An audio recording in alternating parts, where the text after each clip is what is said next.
Welcome to Research Recap on JP Morgan's Making Sense podcast channel. I'm Jahangir Aziz, Head of Emerging Market Economic Research at JP Morgan. Today, I'm joined by Sajjid Chinoy, our Chief India Economist, and we're here to discuss how the election results and the new coalition government could impact economic policy in India. Thanks for being here today, Sajjid. Great to be here, Jahangir. Thank you. Before we get started on India, let me give a brief overview of the global backdrop just to set context. So growth, as we know, globally is stepping down from the surging pace in the second half of last year. We also think that in the second half of this year, growth is going to be about par. US growth, so to speak, is spilling over and helping other countries. And we see that happening not just in the Euro area, we see that happening in Japan, we see that happening more importantly in the part of the world you're in, particularly in the manufacturing exporters of EM Asia. There had been a very strong disinflation in the second half of last year. That pace of disinflation has slowed down considerably, but at least it has ticked off an important box for the Fed, which seemed quite reluctant even 2-3 months ago to start the easing cycle to begin cutting. We now have a September cut in our forecast, followed by December cut, and then 4 cuts in 2024 and 2025. And now all of this means that emerging markets will be able to start cutting rates. But having said that, we now have a different problem. And the problem is that we now have to face the uncertainties of the US elections. And if indeed we have a change in government, then it is almost clear that there will also be changes in policies, and particularly changes in US trade policy, with the new administration easily increasing tariffs, not just on China, but also on the rest of the world. And that could be a significant headwind to emerging market assets. So that sort of is the background. Let's turn to India. So India has been hitting the headlines with very strong growth, very strong macroeconomics, inflation cooling down, surging equity markets, bond yields are easing off, and all of this has changed the way in which the global investors look at India.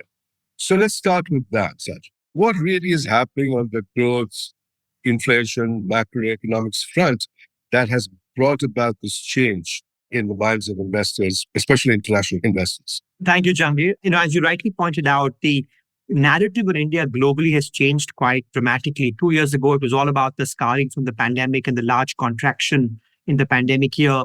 And for much of the last year, it's been about consistent growth revisions that have been made in one direction. In fact, we just recently saw the IMF has increased its GDP forecast for India for 24-25 from 6.8% to 7%.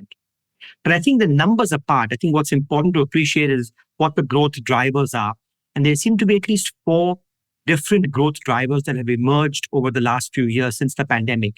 The first, as we've been discussing frequently, is that the government made a determined infrastructure push. There was skepticism in the pandemic year about whether the state had both the fiscal space and the state capacity to do it. And to the government's credit, they plowed through. Central government capex has almost doubled. It's gone from 1.7% of GDP to 3.2%. Importantly, however, states have finally joined the capex bandwagon. So last year, we saw some of the growth surprise because now you've got both the center and the states creating infrastructure. That is kind of driver number 1. Driver number 2 is exactly opposite to China. After 10 years, India is finally seeing a housing cycle. We didn't have much housing momentum over the last decade. Affordability kept increasing under the radar, and then the pandemic triggered that. So we're seeing inventories that used to be 36 months of demand are now down to less than 10 months of demand, and that's kicked off new launches. So you now have both infrastructure being built and housing construction taking place, and both of these are combining to drive a construction cycle, which has been at the heart of India's growth in recent years. Driver number 3 has been a clean banking system that's now inclined to lend again. Again, a conversation we've had for much of the last decade is India's twin balance sheet problem, where there were high non-performing assets on bank balance sheets, high levels of corporate debt. And over the last decade, that deleveraging has occurred. Net NPAs today in India are the lowest since 2011. And if you look at the loan officer survey, you'll see that lending standards have eased and banks are very keen to lend again. Last year, for example, credit growth was running at 16% on a nominal GDP of 9.6. So the ratio of credit to nominal GDP was 1.6. The last time we saw this ratio was 2007. So you've got banks lending again. And the fourth driver really is everybody is very focused on China plus one and how much of that pie India can pick up. But the real revelation has been on the services front. Now, these are not IT services. These are kind of higher value added services. There are now 1,800 of these captive global capability centers. So, Jahangir, the excitement is the fact that we've got these four relatively uncorrelated growth drivers: an infrastructure push, a natural reversal of the housing cycle, clean bank balance sheets, and service exports. And there are tantalizing signs that the power sector may be inflecting as well. So I think that's what's driving some of the excitement around India's growth story. I thought you would say that because India won the T20 Cricket World Cup, that was the excitement all about. That's the icing on the cake. Let's just stick to the growth drivers. So you talk about the significant increase in physical infrastructure. I will add to it the digitalization that has taken place, which is also part of the infrastructure. You talk about the massive increase in services sector exports, so to speak, even though they're onshore firms, these are essentially exporting services. But why is it the case that manufacturing exports, which is where the government had been pushing for, Make in India. Make in India was not about services. Make in India was about manufacturing. Why is it that manufacturing exports isn't picking up, number one? Number two, why isn't FDI, particularly manufacturing FDI, also actually declining in the last, I would say, 6-8 quarters? So what are your thoughts about that? Is it that the government is pushing on a front that isn't where the world is, or that is something that might pick up maybe 2-3 years down the road?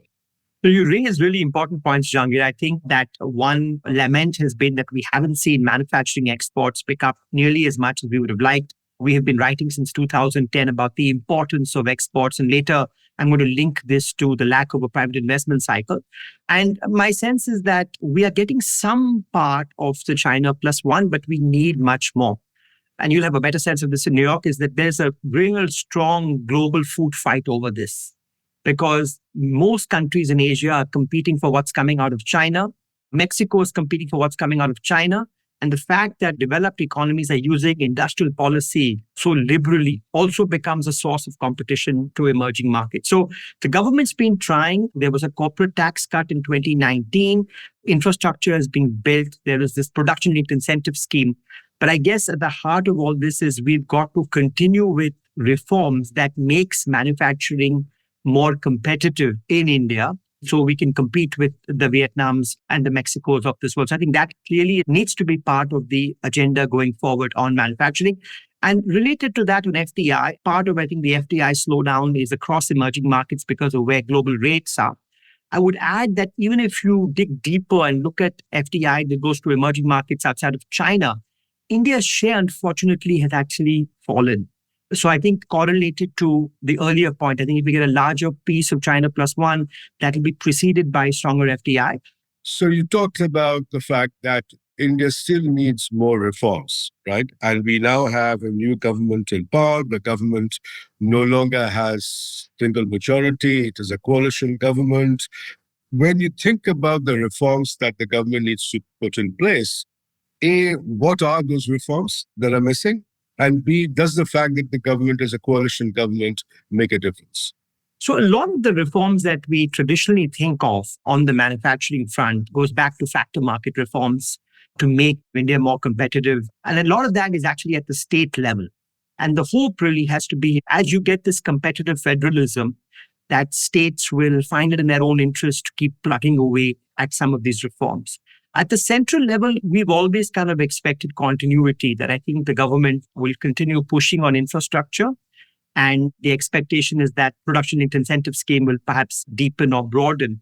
From my perspective, one crucial part to this whole story is just making labor a more attractive factor of production. One worry has been that India's manufacturing and production has become very capital intensive in the last 20 years. If you look at the ASI data, capital labor ratios have gone up just when India's demographic transition has been in motion. So just when the working age population growth rates have been high, you're seeing high capital intensity in manufacturing. You see that in our exports. Gems and jewelry, leather, textiles have all fallen and reclined as a share. and the more capital-intensive exports it picked up. So for me, there's a whole bunch of reforms on how does one make labor a more attractive factor of production, education, skilling, health, on the supply side, on the demand side, the incentives of capital versus labor laws. I think the list of reforms is long, but given that political capital is not infinite, it will need to be judiciously used to kind of alleviate some of the binding constraints. And just to add to that, I'm guessing the part of the exports of services that is growing, which are these global capability centers, they aren't really employing unskilled labor. They are going after very highly skilled white-collar jobs, and not enough blue-collar jobs are being created. So if with all of these changes that are taking place, with all of this interest from global investors within India, the equity market surging, price of capital still not very restrictive at all in India, with the balance sheets of banks so clean, why is it that there hasn't been a pickup in private investment? Private investment has been languishing. My sense is around 11, 12% of GDP, at least since 2010. And we've always gone through these little cycles where private investment picks up and we all get excited saying, okay, fine, this time is different. And this time hasn't been different in the last 10, 12 years. So why is it that private corporate investment is just not reacting to all of these changes? I think it's the defining question at the moment, Jahangir, because a lot of the investment we've seen so far has been public investment, and given fiscal constraints and debt sustainability imperatives down the line, at some point the public sector has to pare back. And when they do pare back, that gap will have to be filled by the private sector. Now, the good news is if you break down gross fixed capital formation and you take public sector out, you're seeing at least the household sector, which is essentially real estate. So real estate investment is picking up. But the missing piece is what you pointed out, which is corporate investment, which has kind of been flatlined around 12% of GDP. The encouraging news is that the old constraints are not binding anymore. And you alluded to them, that leverage was an issue over the last decade. That is no longer a constraint. Profitability has been strong, cash levels are high, balance sheets are healthy. So those constraints have gone away. The issue in my mind is that the binding constraint has now morphed into a demand constraint. Now, why do I say this? Because if you look at capacity utilization and the manufacturing and the RBI, the Obricus survey, it's been range bound at 73 to 75%. It is not decisively broken out of that 75% range. A. B, core inflation is now at a 12-year low. It's down to 3.3%. This is good news for consumers, but from a producer's perspective, it tells you there isn't much pricing power at all. Right? Mm-hmm. Thirdly, again, profits have been strong because there's been cost relief from falling commodity prices. If I look at top line growth, sales growth in nominal terms over the last year, it's been in single digits. So if you're a corporate sitting in India and you're seeing that utilization is at 74, 75%, there isn't much pricing power, top line is 74, 75, top line growth is in single digits. And most importantly, the elephant in the room is the overcapacity in China. Right? Many countries have been affected by that. If you look at India's bilateral trade deficit with China, last year it was 2.4% of GDP, among the highest in the last decade. Imports are very strong. So if there's all these Chinese excess capacity and there is no conviction on demand visibility, from my perspective, it's understandable why corporates should be on the sidelines. The implication, we need to generate demand visibility, both on exports and private consumption. So why isn't domestic demand picking up? You look at private consumption growth, right? India has a real growth rate last year was what, 8.1, 8.2%. And you had real consumption growth only of about 4.1, 4.2%. So why is it that private consumption is picking up? And you talked about China is competing with India and other countries because of its excess capacity, which is pushing out. That's in the external front. Internally, why isn't it that domestic consumption not picking up? So this is a puzzle, right? Because, at some level, if you look at any length of time, private consumption has to be inextricably linked to household incomes. And if you take a 5-year view of GDP growth, it is about 4.3, 4.4%, which is the compound annual growth rate. And that's roughly where consumption is big. So the implication of all this is if we want consumption to pick up more sustainably, it has to mean that household income growth has to pick up, which then comes back to the earlier discussion on quality employment. If we get quality employment and there's a larger share of income that's accruing to households, that's what's going to drive consumption. Again, the good news here is that one of the constraints that was binding in 2019 was the financial sector had retrenched and liquidity was a problem to households. But that's not a problem anymore. We're seeing, in fact, the loan growth to households is very strong. So this comes back to actually boosting the balance sheets of households to drive more sustainable consumption. So this might be a good time to bring in a different line of thought, which is that you and I have been talking about this, at least I remember from 2010, that there is a widely held belief that India is a quote unquote a closed economy and that domestic demand is a big driver of the Indian economy. You and I have been saying that India is far more open than people think it is. Is it the case that we sort of misread India, that we think of India as a closed economy, a lot of domestic demand? And so far, that's what you've been telling us about the strength of the services export. In fact, it's actually a very open economy. And that is the external demand.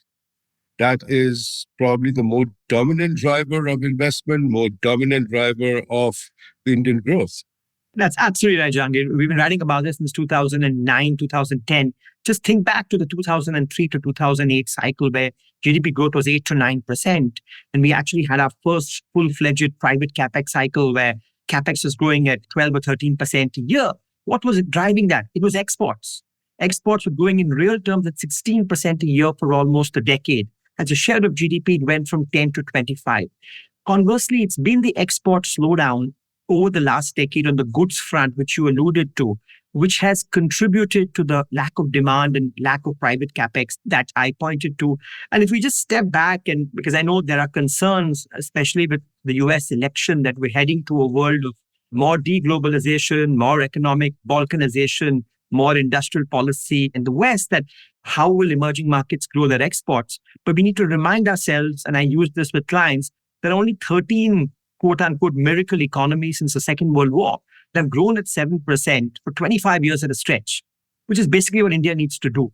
And they had one thing in common, all those 13 economies, they all leverage strong exports and global demand. Now, in my mind, there are opportunities. We're already establishing a dominance in higher value-added services, which we need to expand and consolidate. And given that our share of global manufacturing exports is so low, there is a lot of potential here, but it needs to be labor-intensive exports that create jobs. But you're exactly right. I think exports will have to be a key enabler of growth going forward. But domestic demand will still need to play a big part in it. And I think there was a lot of buzz that this year's budget could actually start pushing income transfers or trying to push household income up and household demand up. So what's your sense of the budget? Is the budget going to be something where we might see things coming out of it, which might be supporting not just infrastructure, but also domestic demand? I realize we're having this discussion before the budget, but I think one needs to be realistic. There's a lot of talk about how the budget can deliver a stimulus, but I think to step back and remind ourselves, we're on a fiscal consolidation path. When deficits coming down, prima facie, that's a drag on growth. And the question is, how do you minimize that drag given where we are in the business cycle?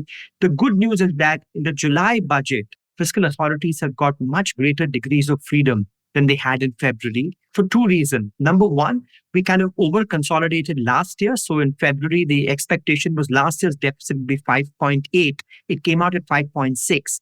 And this year's target is 5.1. So last year we did a 0.8% of GDP consolidation. This year we've got to do 0.5%. So it's less, number one. Number two, between February and now, two things have happened. The RBI has given a dividend to the government, which is almost 0.4% of GDP higher, more than twice of what authorities had envisaged. And last year's taxes were actually stronger. So on that higher base, you should expect higher revenues this year, even if you make conservative assumptions on buoyancy. In other words, authorities have about 0.5% of GDP that they weren't aware of in February. And how that 0.5% is used will be very telling in terms of how authorities are thinking about the current economic situation. Will some of that be saved and the deficit for next year be lower than 5.1? Will there be some tax cuts? Will there be more rural revenue expenditure, which was supposed to grow very modestly? Or will we see even more capex? From our perspective, given the need to boost consumption, the sense would be that a lot of that should be used to boost consumption because those multipliers, at least the propensity to consume of rural households is quite high. But let me end with one larger point. The budget will come and go. I think the demand story needs to be how do you structurally boost demand, consumption, and exports, and that requires some of the measures that we discussed earlier. But I do think the budget, we should just recognize, has more degrees of freedom. So we may end up in a situation where deficits are lower, taxes are cut, expenditure is higher, and borrowing is low. And you can have all of it because you have this extra 0.5% of GDP to play with. You can have your cake and eat it too. Exactly. So we're coming to the end of our discussion. So let's turn to the financial markets. We had a surging equity market. Bond yields have been falling. The rupee has been holding well against a much stronger market reaction to the Fed not starting its easing cycle. But most of this has been driven by domestic investors. If I look at portfolio flows in equity market, for example, it's barely positive for the year as a whole. There is some bond flows coming in with India joining JP Morgan's global bond index. Corporate investment in the form of FDI is significantly lower today than, let's say, it was in 22. Most of the surge in the asset markets in India is being driven by domestic investors and not so much by foreign investors. And do you think that the changes in the budget or the upcoming RBI policy meeting or the rate cuts in the Fed that we envisage might actually change that? Or we are truly going to struggle like any other emerging markets? Because regardless of what happens in the global financial markets, there is this big, huge uncertainty about November US elections. Great questions. I think on the fixed income side, what we've seen is that debt flows used to be very soft before the index announcement, $300 million a month, very soft. But the good news is that we've seen since November about $1.5 billion on average coming in every month. So I think everyone thought that when there's an index announcement, all this money will come in 1 month in June. But of course, investors are forward looking and a lot of this was front run. So we've seen, $10 to $12 billion of debt come in. And the expectation is that another $10 to $12 billion will come. So this will be a steady stream reflecting the portfolio rebalancing of fixed income investors. I think on equity, the story is a little bit different. So if you look at India's MSCI price to 1 year forward earnings, it's 24, which is kind of an all-time high. And then if you, in fact, go below to mid cap and small cap, then valuations are even higher. So I guess the combination of those valuations and the uncertainty that envelops the world, as you pointed to, is perhaps keeping equity investors on the sidelines. And therefore, a lot of the buoyancy in India's equity markets just coming from a structural rebalancing by households. Systematic investment plans, SIPs, are now $2.5 billion a month. So it's $30 billion of flows coming in consistently every year. And that's what supported the market. And that's what's allowed the market to behave the way it has, despite there being foreign interest not being strong. Finally, on FDI, as we said, this will be correlated both to a domestic capex cycle. But as you've written, hopefully if US rates come down, then a rising tide will lift all boats and monetary conditions towards EM will ease, notwithstanding the big event risk that you pointed out in November. Well, look, I think we need to wrap up. All good things must come to an end, as they say. So what I hear from you is that India has made a very strong post-pandemic recovery. That recovery right now has been based on 2 or 3 growth drivers, but the conditions are there for these drivers to broaden out. They need attention from the government in terms of both policy support as well as reforms. But the path looks, this could be a very strong decade for India. That's my sense. And we as analysts should not get too caught up in numbers and what's exactly happened minute by minute. So, Sajjid, thanks very much for joining us today. This was a great session, and I'm sure there are a lot of food for thought for listeners. Thank you very much, Jahangir. And thanks to the listeners for joining in another episode of Research Recap. Thanks, everyone. Thanks for listening to Research Recap. If you've enjoyed this conversation, we hope you'll review, rate, and subscribe to JP Morgan's Making Sense to stay on top of the latest industry news and trends. Available on Apple Podcasts, Spotify, Google Podcasts, and YouTube.